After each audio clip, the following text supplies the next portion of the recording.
Good, so we can start. Thanks everyone for coming. I would like to talk about a few tricks and tips to set up a brand new Play 2 project. This talk is going to be pretty much focused on technical aspects, just the build part. I have a lot of things to tell, so it will be pretty fast, but don't worry, the whole thing is already on GitHub and the slides are going to be online. And my name is Manuel Bernhardt, and I'm not the guy doing Hibernate and Ceylon and these other things. So we start with a new Play application. You can just type this in the console if you have Play set up on your machine. Play new hello Play. In this case, this will generate a whole set of files.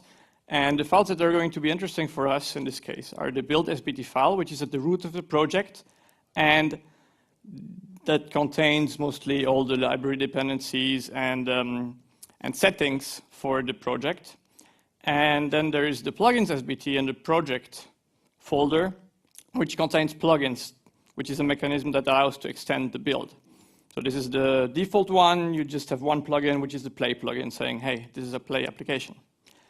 So the first thing we're going to add here is the scalariform plugin. That's a code formatting utility. How do we do that? We just need to add this one line to the plugins.sbt file. And then we also add one line to the build.sbt file, which is these are the standard default settings. And you can customize these. You can go and look at the documentation of scalariform. I find the default settings to be quite fitting. So what does that do? Why do we do this as a first step? Or why do I do this on the first step of every Play application I'm building these days? Because when I have some code that looks a bit ugly like this, without spaces, no indentation, and the class gets compiled, it looks all beautiful and I haven't done a thing. So that lets me focus on writing just the code and not care too much about how it looks like, and then the compiler, the computer fixes that for me. And it also scales well in larger teams that use different IDEs, etc., because then you all have consistent code. The next thing we're going to look at is scalastyle. You may know checkstyle from Java. Scalastyle is the same thing for Scala. So here again, we just add a line to the plugins.sbt file. We add another line to the build.sbt file. And then we also have to create the scalastyle config at the root of the project. You will find a lot of more detailed samples on the scalastyle website, but here's just one that has one rule saying that if the length of a line is more than 100 characters, then issue a warning. And the output of a line that would have this is a checkstyle standard XML file that contains a warning. It could be an error if you really don't want any line in your project to be more than 100 characters long. And you can plug that into your continuous integration server like Jenkins and display it there. So I find that quite useful as well to enforce a consistent style across a project. Good. The next thing I think is the most important one. If you have one thing to remember from this Quickie is this part about sub-projects. Sub-projects is a way of splitting your build into multiple parts. And as your project grows, it really makes sense to do that because the more classes you have in one project, the slower it will get to compile. And SBT, especially since the last version, 0.13, has been optimized to deal well with these sub-projects and makes it a lot faster. So a standard setup for this kind of multi-project build is you have a core project that contains all your core models, your core utility classes, base controllers, etc. Then each of your modules will depend on that core. And then finally, you have this root thing that packages it all together. So how do we do this? It's going to be in the build.sbt file. So the first thing we're going to do is here, create a little helper definition, which takes the name of a project as parameter. And we'll set up a new Play project with a name, and we'll put it in a modules subdirectory, and we'll give it all the settings from the tooling that we just described before, scalariform, scalastyle, etc. So thanks to that, we're going to create our core module. Then our two modules that depend on core. Depends on in SBT land means that you have a class path dependency. All the resources, all the classes of your sub-project are available to your module. And then finally, we have this root project that depends on the two modules and aggregates them. Aggregation in SBT land means all the tasks, everything you run on the root project, like compile, test, clean, etc., will be run on all the projects that you aggregate. So what do we get? I'm not sure whether you can read a lot. So basically, this is the directory tree that you get here. You have a root application, and then in the modules directory, you have the core, the module 1 and module 2 directories.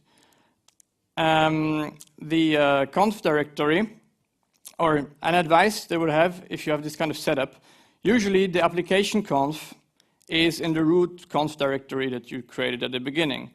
But if you're doing a multi-module build, I think it makes a lot more sense to put it in a core conf directory, because then it's available to all the dependencies. And if you don't do that, you will have surprises when you try to test the projects independently. So another thing you can do since play 2.1 is you can split your routes file. So you have your main routes in the root directory that includes all the other routes. And then the modules each describe their routes. You can find the details on how to do this on the Play framework documentation side.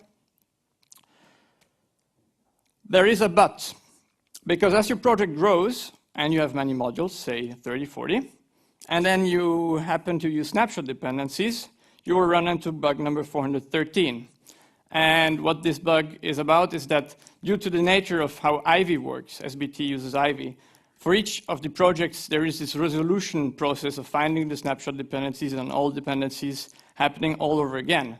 So for every snapshot, it will go online and look for all the resolvers and try to find the snapshot. And if you're on a poor internet connection, you're getting mad because your build suddenly takes 10 minutes, which is not very nice.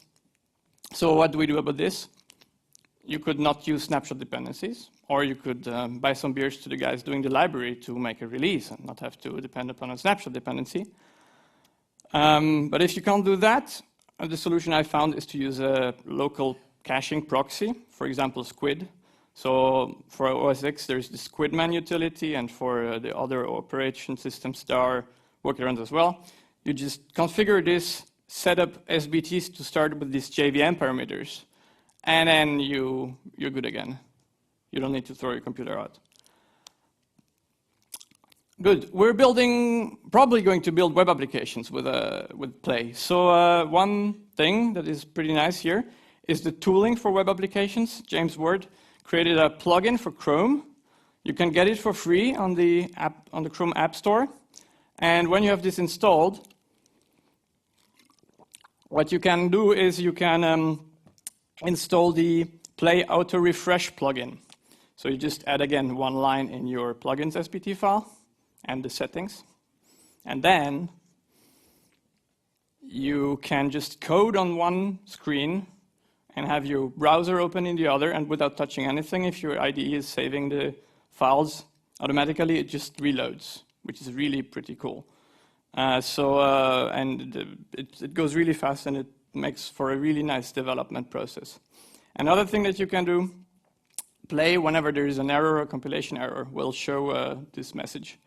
And when you have the plugin enabled, you have a link. And when you click on that link and it's set up correctly, it will open up your IDE on the right line in the right file. And so that allows you to jump directly to an error when you see it. It's pretty convenient as well. Okay, and then one more thing.